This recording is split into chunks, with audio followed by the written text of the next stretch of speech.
Hello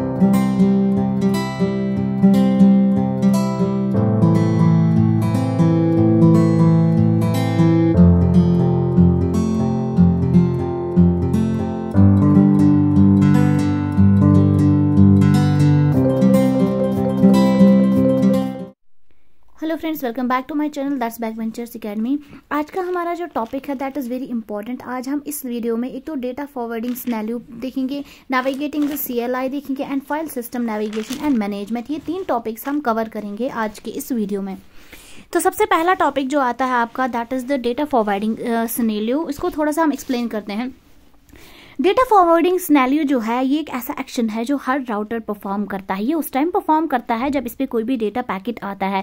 जब router receive करता है कोई data packet, it's very important कि ये डेटा पैकेट को फॉरवर्ड करे। अगर ये सेम नेटवर्क में फॉरवर्ड किसी एक नेटवर्क को करता है उसको यूनिकास्ट राउटिंग बोलते हैं। अगर बहुत सारे नेटवर्क्स में करता है तो हम इसको मल्टीकास्ट राउटिंग बोलते हैं। तो और सेकेंड हमारे पास क्या है कि जो डेटा फॉरवर्डिंग है वो लोकल भी हो सकता है, रिमोट भी हो सकता है। वो इन 2 तरह के प्रोसेस से हो सकता है।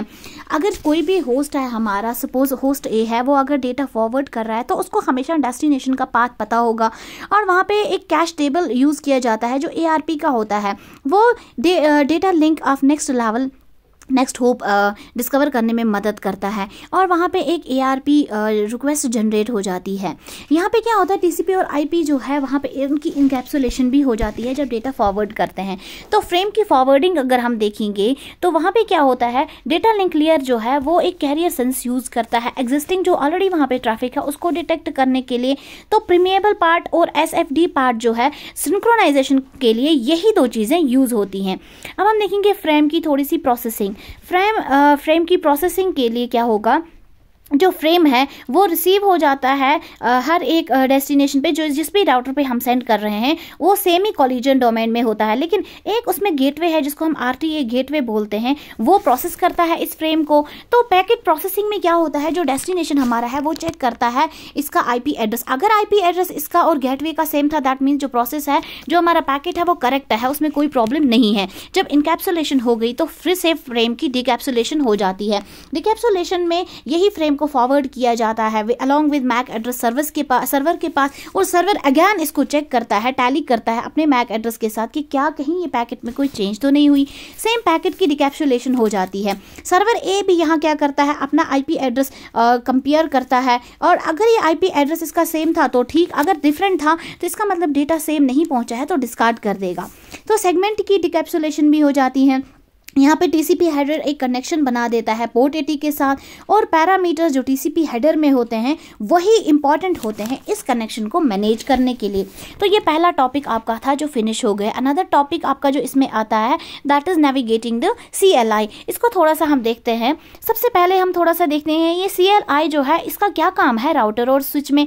इसका जो प्राइमरी काम है वो है कन्फिग्रेशन, मॉनिटरिंग, मैनिपुलेटिंग किन डिवाइसेस को, सिस्को डिवाइसेस को।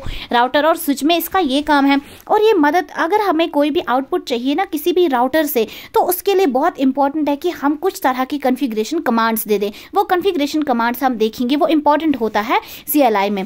तो पहले थोड़ा सा हम देखते हैं कि अगर हमें नेविगेट करना है अपने CLI को तो उसके लिए थोड़ी सी चीज़ें। सबसे पहले हम देखते हैं कि देखो इसमें जो कमांड्स होते हैं वो just like as a hierarchy way में होते हैं, ठीक है, एक हायरार्की में मैनेज किए जाते हैं। तो मतलब जो कमांड सेम ऑपरेशन परफॉर्म करेंगे वो सेम ग्रुप में होंगे। किसी जिनकी कैरेक्टरिस्टिक्स या फ्यूचर सेम होंगे तो वो एक ग्रुप में, एक कैटेगरी में डाले जाते हैं और जो डिफरेंट होंगे उनको डिफरेंट कैटेगरी में डाले जाते हैं। सपोज हम इसको एग्जाम्पल से अंडरस्टैंड करेंगे। एक हमारे पास ऑप्शन होता है that is show system command. इसमें वो कमांड्स डाले जाती हैं जो सिस्टम और सिस्टम सॉफ्टवेयर की इंफॉर्मेशन को डिस्प्ले करते हैं। अनदर शो रूट कमांड में वो कमांड्स हम डालते हैं जो राउटिंग टेबल की इंफॉर्मेशन हमें देते हैं। तो हो गए ना ये एक हायरार्की टाइप। इन कमांड्स को एग्जीक्यूट करने के लिए हमें कमांड का पूरा नाम देना पड़ता है। जैसे देखिए Ctrl+A ये कर्सर को मूव करेगा बिगनिंग ऑफ लाइन में, Ctrl+Z, Ctrl+C ये सारी कुछ CLI कमांड्स हैं जो हम यूज़ करते हैं। बैक स्पेस देखिए आप, ये डिलीट करेगा कैरेक्टर को। Ctrl+B कर्सर को मूव करेगा लेफ्ट में। Ctrl+F जो है ये राइट में मूव करेगा। टैब क्या करेगा, इनकम्प्लीट कीवर्ड जो है उसको फुल कर देगा। तो सेम इसी तरह हमारे पास CLI कॉन्फ़िगरेशन की कुछ स्टेटमेंट्स होते हैं। ये 2 तरह के स्टेटमेंट्स हैं। पहला स्टेटमेंट होता है कंटेनर स्टेटमेंट, ये वो स्टेटमेंट्स होते हैं जिनके स्टेटमेंट्स के अंदर कुछ स्टेटमेंट्स है, that mean statements with in the statements. Another type के स्टेटमेंट्स हैं that is the leaf statement, इसमें कोई भी अनदर स्टेटमेंट्स नहीं होते, ये सिर्फ एक तरह का स्टेटमेंट होता है। अब देखिए ये सारे कमांड्स एज अ हायरार्की में होते हैं, सबके ऊपर जो हायरार्की होगा वहां पे होंगे आपके प्रोटोकॉल्स, उसके अंदर जो होगा लीव्स वगैरह सब ऑर्डिनेट होगा ब्रांच में, तो OSPF होगा, एरिया होगा, इंटरफेस स्टेटमेंट्स होंगे, और इसी तरह जो ट्री का लीफ है वहां पे हेलो इंटरवल स्टेटमेंट्स हैं। अब देखते हैं इन लेवल्स में हम मूव कैसे करते हैं। ठीक है, हम इन CLI कमांड्स को मूव कर सकते हैं, इनमें मूव करते हैं ताकि हम क्या करें, नेविगेट करें कुछ लेवल्स को। देखिए सपोज इनमें कुछ कमांड्स है, जैसे एडिट है, एडिट जब हम यूज करेंगे, एडिट का मतलब है हम कन्फिग्रेशन एग्जिस्टिंग कन्फिग्रेशन स्टेटमेंट में मूव कर रहे हैं। एग्जिट का मतलब हम हायरार्की की प्रीवियस लेवल में जहां हम काम कर रहे थे वहां पहुंच जाएंगे। अप का मतलब हम एक लेवल एक टाइम पे अप ऊपर चले जाएंगे अपने हायरार्की में। टॉप का मतलब डायरेक्टली हम हायरार्की के जो टॉप पे थे, जो प्रोटोकॉल्स थे, हम डायरेक्टली उसी पे पहुंच जाएंगे अगर हम टॉप को करेंगे एंटर। तो ये आपका दूसरा टॉपिक फिनिश हो जाता है। आपका थर्ड टॉपिक जो इसमें आता है that is the file system navigation and management. अब देखिए ये भी बहुत ही इंपॉर्टेंट टॉपिक है। फाइल सिस्टम हर एक चीज में इंपॉर्टेंट है, चाहे आप ऑपरेटिंग सिस्टम की बात कर रहे हैं चाहे किसी भी चीज की। तो फाइल सिस्टम जो है ये हमारे पास एक ऐसा प्लेटफॉर्म है जहाँ पे VRP जो है वो ऑपरेट करेगा, अपनी चीजें स्टोर करेगा, फिजिकल स्टोरेज डिवाइसेस में जितनी भी चीजें वो उसमें स्टोर करेगा। तो हमारे पास फाइल सिस्टम को ज़रूरी है, इसकी कैपेबिलिटी होनी चाहिए टू नेविगेट, ताकि हमारी जो फाइल सिस्टम का मैनेजमेंट है, इसकी जो कॉन्फ़िगरेशन है वो हमारी बहुत ही बेहतर वे में हो जाए। तो सेकंड हमारे पास हम देखते हैं फाइल सिस्टम मैनेजमेंट को हम व्यू कैसे करते हैं। इसके कुछ कमांड्स होते हैं। देखिए पहले हम फंक्शन देखेंगे। अगर हमें चेंज करनी है डायरेक्टरी तो उसके लिए हम CD कमांड का यूज़ करेंगे। अगर हमें करंट डायरेक्टरी को व्यू करना है तो उसके लिए हम PWD कमांड का यूज़ करेंगे।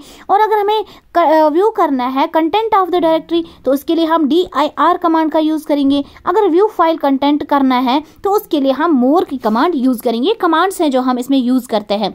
अगर मैनिपुलेट करना है फाइल सिस्टम के लिए तो उसके लिए कुछ और अनदर कमांड्स हैं। अगर हमें डायरेक्टरी को अगर हमें कोई नई डायरेक्टरी बनानी है तो इसके लिए हम क्या कमांड यूज़ करेंगे, mkdir। अगर हमें रिमूव करनी है, कोई डायरेक्टरी डिलीट करनी है, मानो रिमूव करनी है, तो दैट इज़ rmdir। तो इसी तरह कॉपी करनी है तो उसके लिए सिंपल ऑप्शन रहेगा आपका command that is a copy. अगर आपको मूव करनी है फाइल तो हम ऑप्शन यूज़ करेंगे मूव। और इसी तरह अगर आपको रिनेम करनी है तो रिनेम का ऑप्शन आएगा कमांड। एंड डिलीट फाइल करनी है, डिलीट या अनरिजर्व की कमांड है। अगर रिकवर करनी है कोई फाइल तो हम अनडिलीट करेंगे। या अगर हमें परमानेंटली क्लियर करना है अपना रिसाइकल बिन तो उसके लिए हम रिसेट रिसाइकल बिन की कमांड का यूज़ करेंगे और पूरे रिसाइकल बिन को क्या परमानेंटली खाली हो जाएगी। तो सेम इसी तरह अब देखेंगे हम थोड़ा सा कॉन्फ़िगरेशन फाइल सिस्टम मैनेजमेंट। तो इसको हम कॉन्फ़िगर कैसे करते हैं। ये देखिए यहाँ पे करंट कॉन्फ़िगरेशन फाइल है, यहाँ सेव करेंगे तो सेव कॉन्फ़िगरेशन और सेम फ्लैश से लोड में जाएगी वापस फाइल पे। अब व्यूइंग कॉन्फ़िगरेशन फाइल्स अगर व्यू करनी है तो उसके लिए हमारे पास कौन से कमांड्स और कौन से फंक्शन हैं। अगर हम display current configuration command use करेंगे तो उससे हमारी करंट कॉन्फ़िगरेशन ओपन हो जाएगी। अगर हम डिस्प्ले सेव्ड कॉन्फ़िगरेशन करेंगे तो जो सेव कॉन्फ़िगरेशन ऑलरेडी हमने सेव की थी तो वो हमारी क्या हो जाएगी, ओपन। तो अब अगर हमें अपनी फाइल को सेव करना है कॉन्फ़िगरेशन फाइल को तो उसके लिए नॉर्मल जो हमारे ऑफिस में यूज होते हैं option that is the save. तो सिंपल हम सेव की कमांड यूज करेंगे और अपना पैरामीटर जितनी भी फाइल है जिसपे काम कर रहे हैं वो सेव हो जाएगा।